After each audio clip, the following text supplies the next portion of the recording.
آپ یہ بتائیں اس وقت لوگ کہاں ہوں گے جب قیامت کے دن زمین اور آسمان کی شکلیں تبدیل ہو جائیں گی؟ اس پر آپ صلی اللہ علیہ وآلہ وسلم نے جواب دیا، اس وقت لوگ پل صراط کے قریب اندھیرے میں ہوں گے۔ اسی طرح ایک مرتبہ یہودیوں نے حضور صلی اللہ علیہ وآلہ وسلم سے بادلوں کے گرج اور کڑک کے بارے میں پوچھا۔ جواب میں آپ صلی اللہ علیہ وآلہ وسلم نے ارشاد فرمایا، یہ اس فرشتے کی آواز ہے جو بادلوں کا نگران ہے، اس کے ہاتھ میں آگ کا ایک کوڑا ہے، اس سے وہ بادلوں کو ہنکاتا ہوا اس طرف لے جاتا ہے جہاں پہنچنے کے لیے اللہ تعالیٰ کا حکم ہوتا ہے۔ ان یہودیوں ہی میں سے ایک گروہ منافقین کا تھا۔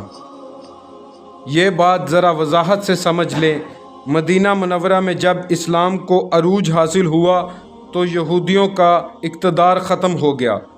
بہت سے یہودی اس خیال سے مسلمان ہو گئے کہ اب ان کی جانیں خطرے میں ہیں، سو اپنی جانیں بچانے کے لیے وہ جھوٹ موٹ کے مسلمان ہو گئے۔ اب اگرچہ کہنے کو وہ مسلمان تھے، لیکن ان کی ہمدردیاں اور محبتیں اب بھی یہودیوں کے ساتھ تھیں۔ ظاہر میں وہ مسلمان تھے، اندر سے وہی یہودی تھے۔ ان لوگوں کو اللہ اور اس کے رسول نے منافق قرار دیا ہے۔ ان کی تعداد 300 کے قریب تھی۔ انہی منافقوں میں عبداللہ بن ابی بھی تھا، یہ منافقوں کا سردار تھا۔ یہ منافقین ہمیشہ اس طاق میں رہتے تھے کہ کب اور کس طرح مسلمانوں کو نقصان پہنچا سکیں۔ مسلمانوں کو پریشان کرنے اور نقصان پہنچانے کا کوئی موقع یہ ہاتھ سے جانے نہیں دیتے تھے، جیسا کہ آئندہ چل کر آپ سنیں گے۔ ہجرت کے پہلے سال حضرت عائشہ صدیقہ رضی اللہ تعالیٰ عنہا کی رخصتی ہوئی، یعنی وہ نبی کریم صلی اللہ علیہ وآلہ وسلم کے گھر آ گئیں۔ بعض روایات کے مطابق رخصتی ہجرت کے دوسرے سال ہوئی۔ آپ صلی اللہ علیہ وآلہ وسلم کو جب نبوت عطا کی گئی تو اس وقت جنگ کے بغیر تبلیغ کا حکم ہوا تھا۔ اللہ تعالیٰ نے فرمایا تھا کہ ان کافروں سے الجھیے مت، بلکہ دامن بچائے رکھیے اور صبر کیجیے۔ یہ حکم مکہ کی زندگی تک رہا۔ پھر ہجرت کے بعد اس طرح جنگ کرنے کی اجازت ملی کہ اگر مشرک جنگ کی ابتدا کریں تو مسلمان ان سے دفاعی جنگ کر سکتے ہیں، البتہ حرام مہینوں میں جنگ نہ کریں، یعنی رجب، ذوالقعدہ، ذوالحجہ اور محرم میں۔ کچھ مدت بعد جنگ کی عام اجازت ہو گئی، یعنی کافروں کے حملہ نہ کرنے کی صورت میں بھی مسلمان ان سے اقدامی جنگ کریں اور کسی بھی مہینے میں جنگ کر سکتے ہیں۔ جب آپ صلی اللہ علیہ وآلہ وسلم کو اللہ کی طرف سے جہاد کی اجازت مل گئی تو 12 ربیع الاول 2 ہجری میں پہلی بار حضور صلی اللہ علیہ وآلہ وسلم جہاد کی غرض سے مدینہ سے روانہ ہوئے۔ مدینہ سے نکل کر حضور صلی اللہ علیہ وآلہ وسلم وفدان کے مقام پر پہنچے۔ ودان کے مقام پر پہنچے، یہ ایک بڑی بستی تھی اور ابوا کے مقام سے 6 یا 8 میل کے فاصلے پر تھی۔ ابوا مکہ اور مدینہ کے درمیان ایک گاؤں تھا۔ اس غزوہ میں آپ صلی اللہ علیہ وآلہ وسلم کے ساتھ صرف مہاجرین تھے۔ حضور صلی اللہ علیہ وآلہ وسلم قبیلہ بنی زمرہ پر حملہ کرنے کے لیے تشریف لے گئے تھے۔ آپ صلی اللہ علیہ وآلہ وسلم کے ساتھ 70 صحابہ تھے۔ بنی زمرہ کے سردار نے جنگ کے بغیر صلح کر لی۔ صلح کا معاہدہ لکھا گیا اور آپ صلی اللہ علیہ وآلہ وسلم واپس تشریف لے آئے۔ اس طرح یہ حضور اکرم صلی اللہ علیہ وآلہ وسلم کا سب سے پہلا غزوہ تھا۔ اس کو غزوہ بنی زمرہ کہا جاتا ہے۔ اس غزوہ میں مسلمانوں کا جھنڈا سفید تھا اور یہ حضرت حمزہ رضی اللہ تعالیٰ عنہ کے ہاتھ میں دیا گیا تھا۔ صلح کے معاہدے میں طے پایا تھا کہ یہ لوگ مسلمانوں کے مقابلے پر نہیں آئیں گے اور اللہ کے رسول صلی اللہ علیہ وآلہ وسلم انہیں جب بھی بلائیں گے انہیں مدد کے لیے آنا ہوگا۔ اس غزوہ میں مسلمانوں کو 15 دن لگے۔ اس کے بعد غزوہ بوات ہوا۔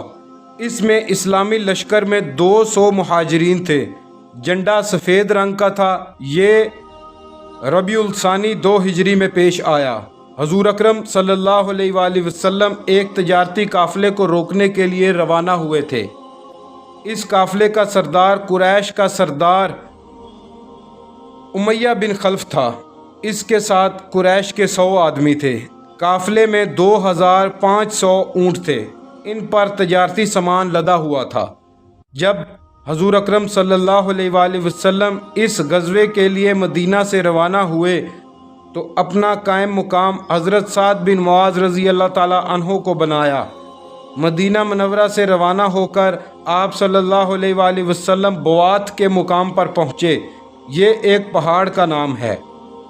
اسی مناسبت سے اس غزوہ کا نام غزوہ بوات پڑا۔ لیکن بوات پہنچنے پر دشمنوں سے سامنا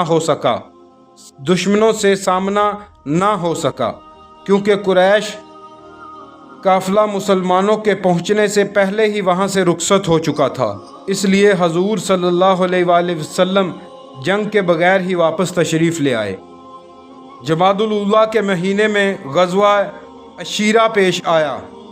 اس مرتبہ بھی حضور اکرم صلی اللہ علیہ وآلہ وسلم ایک قریشی قافلے کو روکنے کے لیے تشریف لے گئے۔ وہ قافلہ ملک شام کی طرف جا رہا تھا۔ قریش نے اس قافلے میں اپنا بہت مال و ثواب شامل کر رکھا تھا۔ غرض مکہ کے سبھی لوگوں نے اس میں مال شامل کیا تھا۔ اس قافلے کے ساتھ 50,000 دینار تھے۔ 1,000 اونٹ تھے۔ قافلے کے سردار حضرت ابو سفیان رضی اللہ تعالی عنہ تھے جو کہ ابھی مسلمان نہیں ہوئے تھے۔ 27 آدمی بھی ہمراہ تھے۔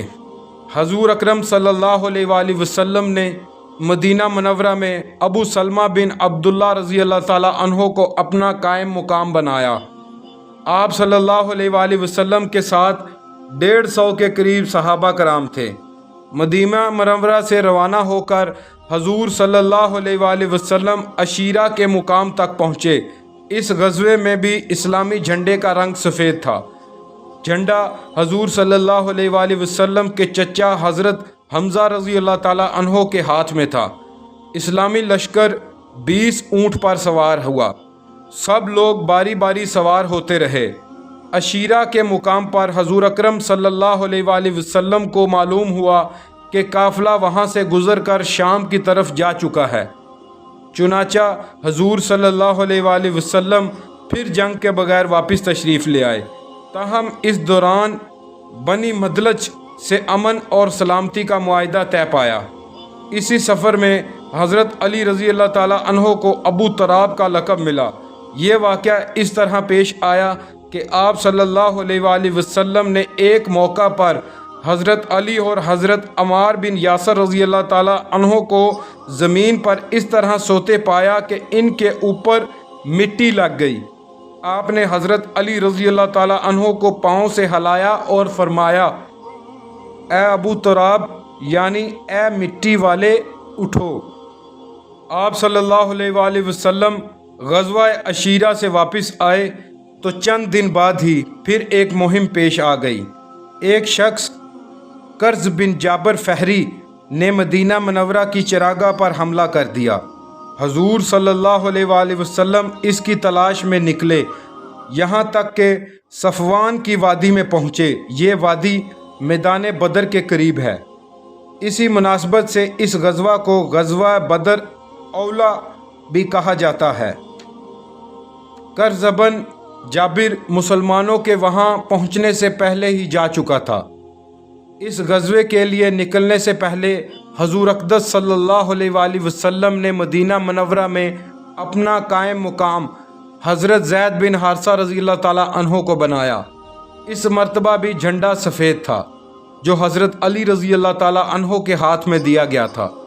اسی سال 2 ہجری کے دوران قبلے کا رخ تبدیل ہوا اور اس وقت تک مسلمان بیت المقدس کی طرف منہ کر کے نماز ادا کرتے رہتے تھے۔ قبلہ کی تبدیلی کا حکم ظہر کی نماز کے وقت آیا۔ ایک روایت میں یہ ہے کہ عصر کی نماز میں حکم آیا تھا۔ قبلے کی تبدیلی اس لیے ہوئی کہ حضور اکرم صلی اللہ علیہ وآلہ وسلم نے یہ آرزو کی تھی کہ قبلہ بیت اللہ ہو۔ خاص طور پر یہ آرزو اس لیے کی تھی کہ یہودی کہتے ہیں محمد ہماری مخالفت بھی کرتے ہیں اور ہمارے قبلے کی طرف رخ کر کے نماز بھی پڑھتے ہیں۔ اگر ہم سیدھے راستے پر نہ ہوتے تو تم ہمارے قبلے کی طرف رخ کر کے نماز نہ پڑھا کرتے۔ ان کی بات پر حضور صلی اللہ علیہ وآلہ وسلم نے دعا کی کہ ہمارا قبلہ بیت اللہ ہو جائے، اور اللہ تعالیٰ نے یہ دعا منظور فرمائی۔ قبلے کی تبدیلی کا حکم نماز کی حالت میں آیا، چنانچہ آپ صلی اللہ علیہ وآلہ وسلم نے نماز کے دوران ہی اپنا رخ بیت اللہ کی طرف کر لیا، اور آپ صلی اللہ علیہ وآلہ وسلم کے ساتھ ہی تمام صحابہ کرام رضی اللہ عنہما نے بھی رخ تبدیل کر لیا۔ یہ نماز مسجد قبلتین میں ہو رہی تھی۔ اللہ پاک پڑھنا اور سننا قبول فرمائے۔